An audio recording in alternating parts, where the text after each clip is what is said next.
Subscribe کریں عامر Azmi official YouTube channel کو اور بیل آئیکن دبانا بالکل بھی نہ بھولیں۔ آج کی رات ایک عظیم ہستی کی شہادت ہوئی صحابہ میں سے، جن کا نام ہے علی بن ابی طالب۔ میں اپنا تجزیہ پیش کر رہا ہوں، نہ کہ کسی اور کا، غلط بھی ہو سکتا۔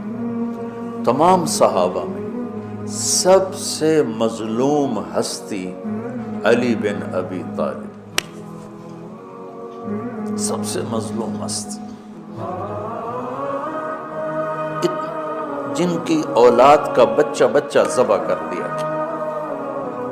خود بھی شہید ہوئے اور آگے نسل بھی ساری ذبح۔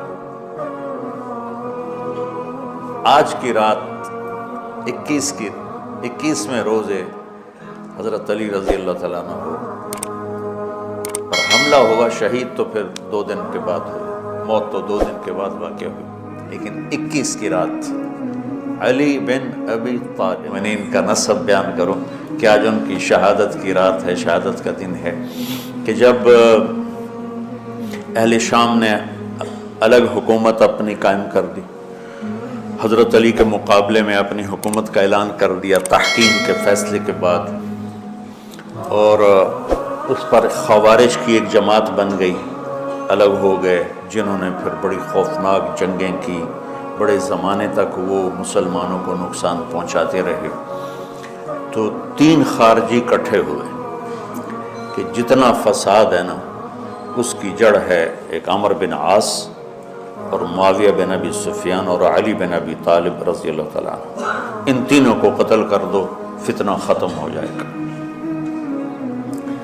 تو عمرو بن عاص اس دن آئے ہی نہیں، وہ مصر کے گورنر تھے، فجر کی نماز میں، تو جو ان کی جگہ آئے وہ مارے گئے، شہید ہو گئے۔ معاویہ رضی اللہ تعالیٰ عنہ پر اس نے وار کیا، لیکن وہ سر سے پھسل کے کمر پہ جا کے لگا اور کمر چھل گئی، لیکن اللہ نے زندگی بچا لی۔ تو عبد الرحمن بن ملجم جس نے حضرت علی کو شہید کیا، یہ آیا ہوا تھا کوفے میں، تو لوگوں نے کہا امیر المومنین یہ اس کے ارادے اچھے نہیں نظر آتے، تو اس کو ہم پکڑ نہ لیں۔ فرمان لگے تو مجھے پھر اللہ کی ملاقات کیسے ملے گی؟ میں تو تم میں نہیں رہنا چاہتا، میں تو اللہ سے ملنا چاہتا۔ حضرت علی کے ساتھیوں نے بڑی بے وفائی کی، بڑی بے وفائی کی، اس لیے میں کہہ رہا ہوں مظلوم ترین ہستی۔ بسر بن ابی ارطاط نے یمن پہ قبضہ کر لیا شام کے لشکر کی طرف سے، اور حضرت عبید اللہ بن عباس رضی اللہ تعالیٰ عنہ کے 2 بچے اپنے ہاتھوں سے ذبح کیے، جیسے بکرا ذبح کیا جاتا۔ آل رسول کے 2 بچوں، میں صنعاء میں اس مسجد میں گیا، وہیں ان کی قبریں موجود۔ تو حضرت علی بے قرار ہو کے نکلے کہ چلو اہل شام کے خلاف جہاد کریں، اور باہر شہر سے باہر جا کے خیمہ لگایا رات کو۔ صبح دیکھا تو ایک آدمی بھی نہیں آیا ہوا تھا، اکیلے تھے۔ تو پھر بڑے دکھی دل کے ساتھ واپس آئے اور اپنی داڑھی کو پکڑ کر کہنے لگے تو کب رنگین ہوگی؟ ایک دفعہ بیمار تھے تو کہنے لگے یا رسول اللہ مجھے لگتا ہے میری موت کا وقت آ گیا۔ میں نے کہا نہیں، تیری موت آئے گی جب اس خون سے یہ رنگین ہوگی، جب تیرے سر کے خون سے تیری داڑھی رنگین ہوگی، اس وقت تیری موت آئے گی۔ تو اس جملے کو یاد کر کے کہتے تھے تو کب رنگین ہوگی، تو کب رنگین ہوگی۔ چونکہ ساتھی ساتھ چھوڑ گئے تھے، تو شدید قسم کی بے وفائی کا سامنا ہوا۔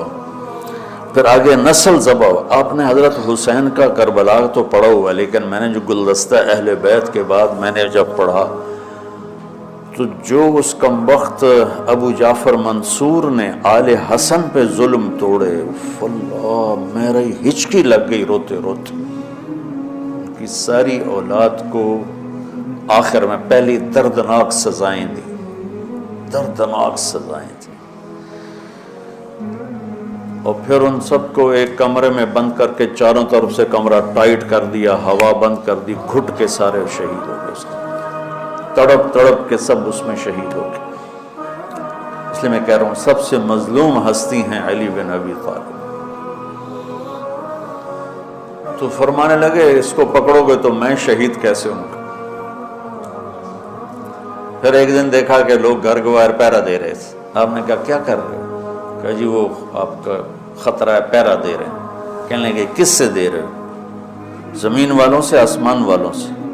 وہ کہنے لگے جی آسمان والوں سے کون دے سکتا، زمین والوں سے پہرا دینے کا. بیٹا جا کے سو جاؤ، آسمان والا فیصلہ کرتا ہے تو زمینی پہرے کام نہیں آتے. جاؤ، اور فیصلے آسمان سے اترتے ہیں، زمین پہ نہیں اترتے. تو 21 رمضان کو فجر کی نماز میں اس نے آ کے جو وار وہ سیدھا سر پہ لگا تو سر پھٹ گیا، تلوار دماغ میں چلی گئی، شور مچ گیا، پکڑا گیا.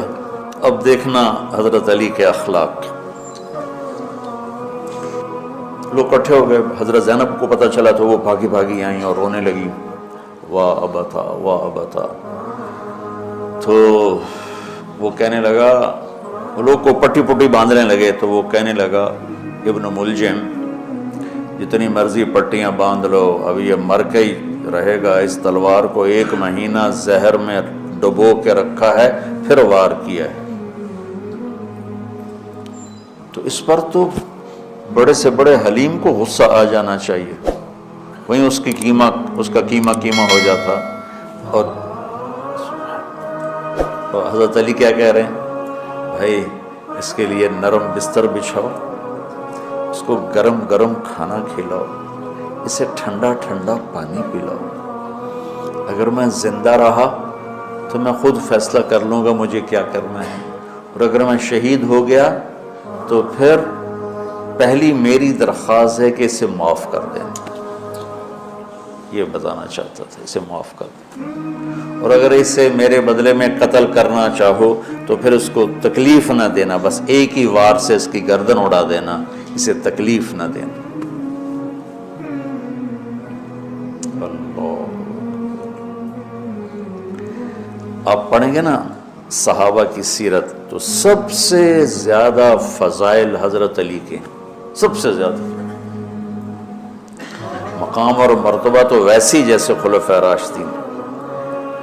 سارے صحابہ اللہ کے ہاں مغفور محبوب، ان میں سے 10 مقرب ترین ابو بکر، عمر، عثمان، علی، طلحہ، زبیر، سعد، سعید، ابو عبیدہ بن جراح اور عبد الرحمن بن عوف.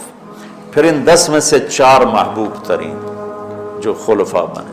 پھر جیسے ان کی خلافت کی درجہ بندی ہوئی ایسے ان کے مقام اور مرتبے کی درجہ بندی ہوئی، لیکن فضائل سب سے زیادہ حضرت علی کے ملتے ہیں. اور یہ ایک فضیلت جو حضرت علی کو اللہ کے نبی نے سنائی، ہاتھ پکڑ کر یوں اپنے سینے کے قریب لگا کے فرمایا، اَتَرْضَىٰ أَن يَكُونَ مَنزِلُكَ مُقَابِلَ مَنزِلِي فِي الْجَنَّةِ. علی تو راضی ہے جنت میں تیرا گھر میرے گھر کے سامنے ہوگا. تو حضرت علی رونے لگے کہ نہیں، میں راضی. تو آج کی رات اس ہستی کی شہادت ہے، فجر کی نماز میں ان کا انتقال ہوا، جن کو میرے نبی نے ابو تراب کا لقب دیا کہ تو میرے لیے ایسے جیسے موسیٰ کے لیے ہارون ہے. تیرا گھر جنت میں میرے گھر کے سامنے ہوگا.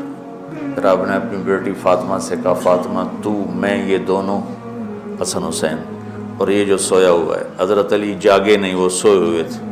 یہ جو سویا ہوا ہے، ہم پانچوں آخرت میں ایک ہی جگہ پر ہوں گے، اکٹھے ہوں گے. تو یہ بڑے درجے کے صحابہ میں، اور اللہ کی قدرت ہے کہ اللہ نے کسی خالص ہاشمی کو حکومت نہیں دی، کامیاب نہیں ہونے دی. بنو عباس بھی اہل بیت ہیں لیکن ذرا دور سے. ان کے 35 حکمران آئے، 35 میں سوائے ایک کے سب کی مائیں ہاشمی نہیں تھی. پہلے ہاشمی خلیفہ بنے حضرت علی، والد کی طرف سے بھی والدہ کی طرف سے، اور وہ کہتے تھے تو کب رنگین ہوگی، اور موت مانگتے مانگتے یہاں تک کہ شہید ہو کے چلے گئے اور دکھوں بھری زندگی گزار.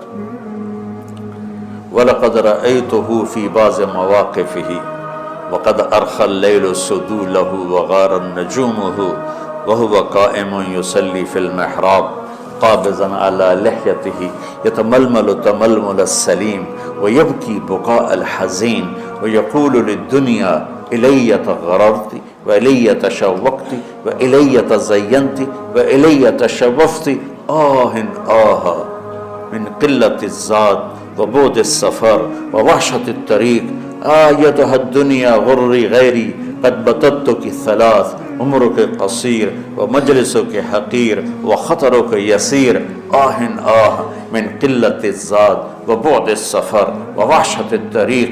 یہ درد بھری فریاد ان کی روز ہوتی تھی رات کو.